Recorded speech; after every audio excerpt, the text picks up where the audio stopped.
Hey guys, welcome to this video lecture. In this video lecture, we are going to see how to install MariaDB on Raspberry Pi. So before we could get started, I am going to tell you the difference between MariaDB and MySQL and the relationship between them. MySQL was originally conceived and implemented by MySQL AB, a Swedish company. So MySQL has been open source and free to use since the beginning. However, MySQL AB was acquired by Sun Microsystems, which did not have any database product of their own. And for some time it went on very well because they had MySQL database product in their portfolio. Now Sun Microsystems itself got acquired by Oracle Corporation, which have their own database product known as Oracle Database. So the original founders of this MySQL project, they were really not comfortable with the future of MySQL under the patronage of Oracle Corporation. So they decided to fork the MySQL and the new project is known as MariaDB. So MySQL and MariaDB are totally compatible in terms of internal data structures, the SQL queries, interfaces and tools. So in case you have MySQL and you want to replace it with MariaDB, you can just go ahead and replace it with MariaDB with very minimal changes to your front-end code. So especially the queries in your front end will not be touched at all and they will work perfectly with MariaDB. And even your data files of MySQL will be read and processed by MariaDB.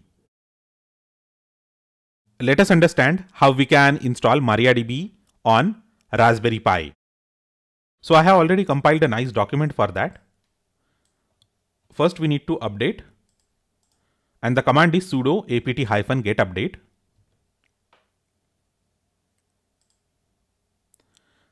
The command to install MariaDB server is sudo apt-get install MariaDB-server --fix-missing.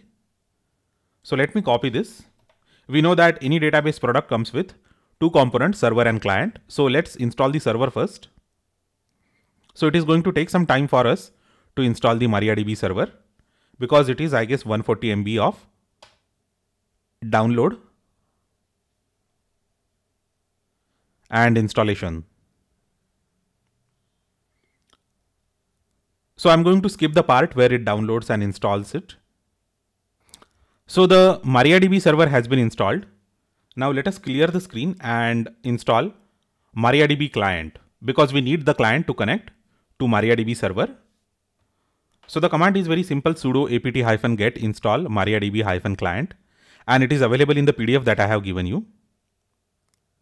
So the MariaDB client has also been installed.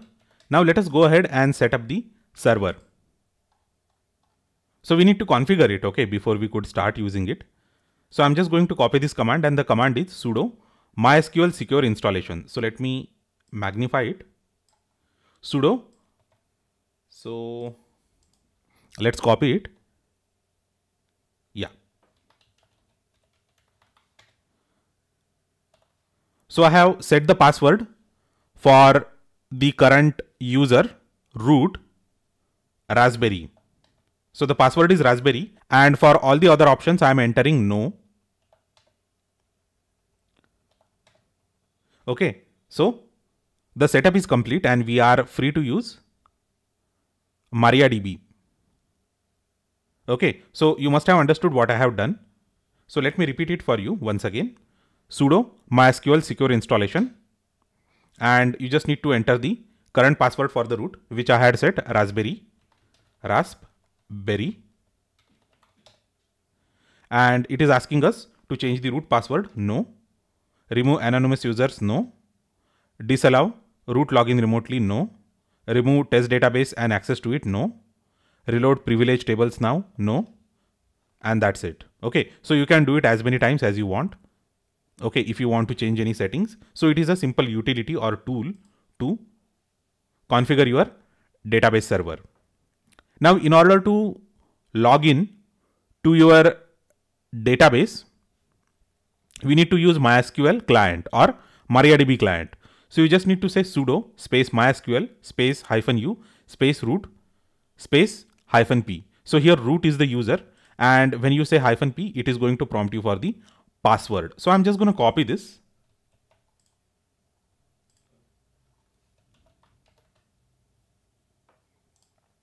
And if I enter it,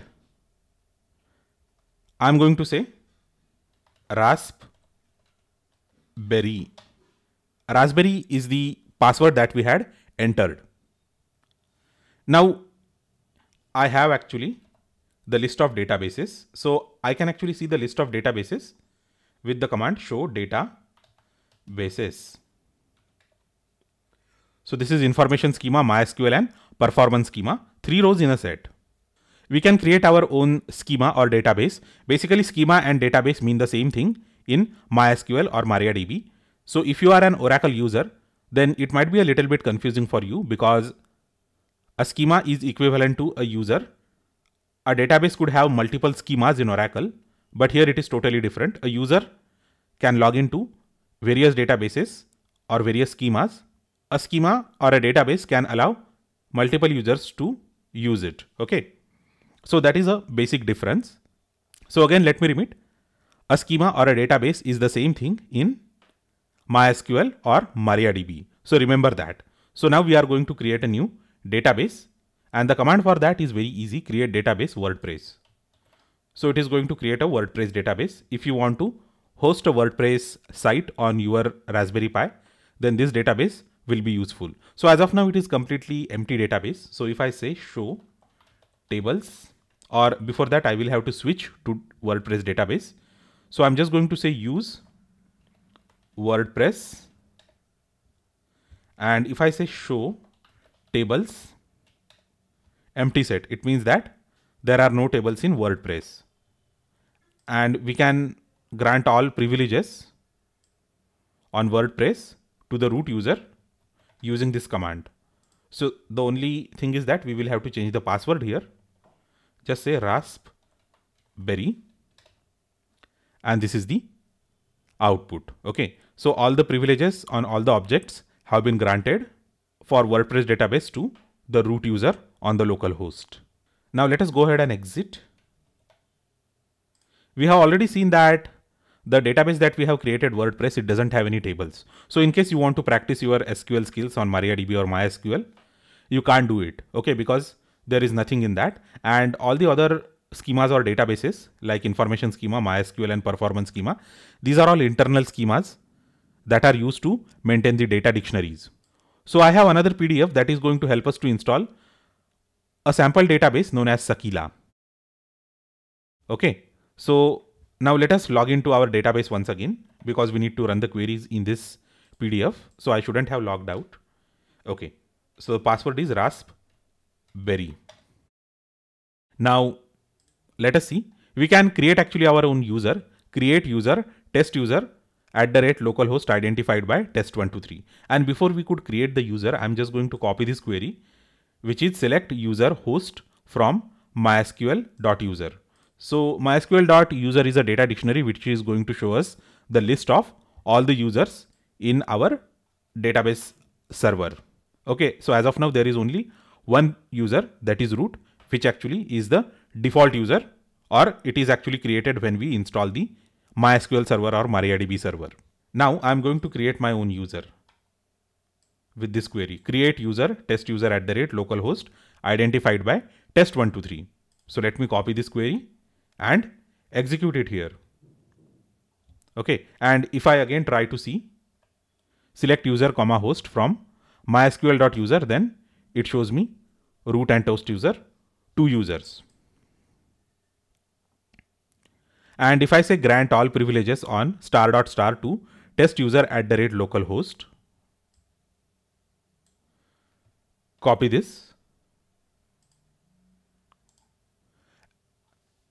So this is going to grant all the privileges on all the schemas or databases to our test user on the local host. Okay, and now let us exit. So before exiting, let's see show databases. So we have 4 databases. WordPress, that is the empty database that we have just created, and it is not very useful. That's why we are going to install a sample database known as Sakila. and you can find that sample database at this particular URL.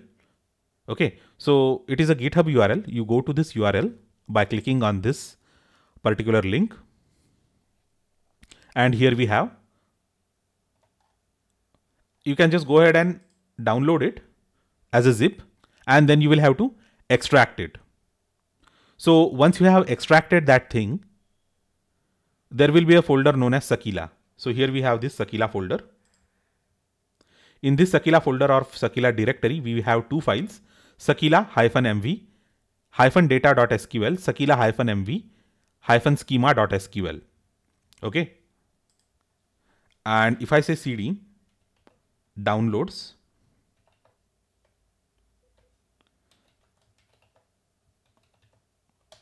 so I have already copied these two files in this particular directory. Okay. So these two files are SQL files that contain all the queries to create the data structure and load those data structures or the table structures with the sample data. So let us see now how we can do that. So make sure that you download that entire zip file and extract the Sakila directory to your local directory, and then copy these two files to any location in your Raspberry Pi. So go to that particular location, preferably it should be downloads, because it will be easy for you to remember and organize the stuff. So once you copy it in downloads, then you will have to follow this process. The command is mysql-u root-p and sakila-mv schema.sql. Okay, so we are feeding this particular SQL file to the MySQL interpreter, and it is going to prompt you for the password. So let me clear this. And root password is raspberry. So it is going to create the table structures and other objects in your database. Okay, it has been done. Now let us load it with the actual data using this command.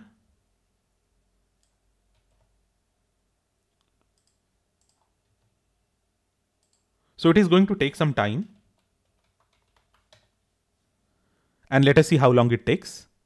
It is going to take considerable amount of time because there will be a lot of data that needs to be loaded into your database tables. So the database Sakila has already been created.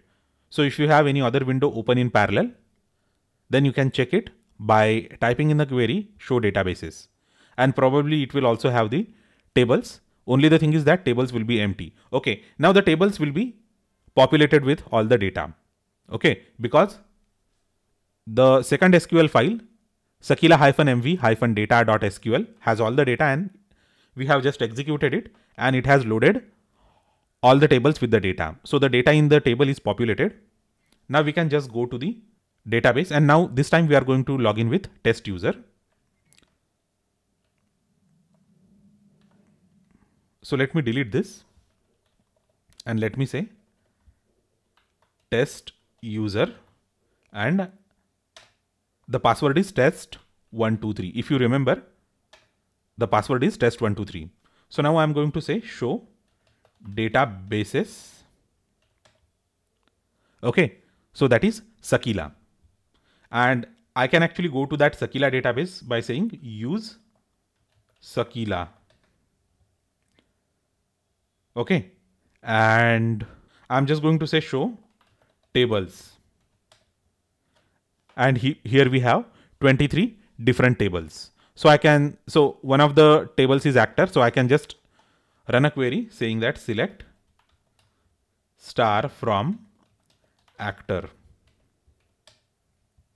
and here we have 200 rows retrieved. So this way you can get started with MySQL or MariaDB on Raspberry Pi. So this is very useful because Raspberry Pi is an excellent platform to have your database. Okay, so if you just want to learn the SQL with MariaDB or MySQL, then you can definitely go ahead with a Raspberry Pi and MariaDB combination. So I hope that you understood everything that I have explained in this video lecture. So all the PDFs that I have used for download and installation and everything, they are available as the part of downloadable in this video lecture. So don't worry about it. So if you have forgotten to note down anything, you can just refer this PDF and you can actually install MariaDB on your Raspberry Pi with the help of these two PDFs. So thanks a lot for watching this video lecture. Do let me know if you have any questions, queries or comments about this video lecture. Thanks a lot once again, and I will see you next time.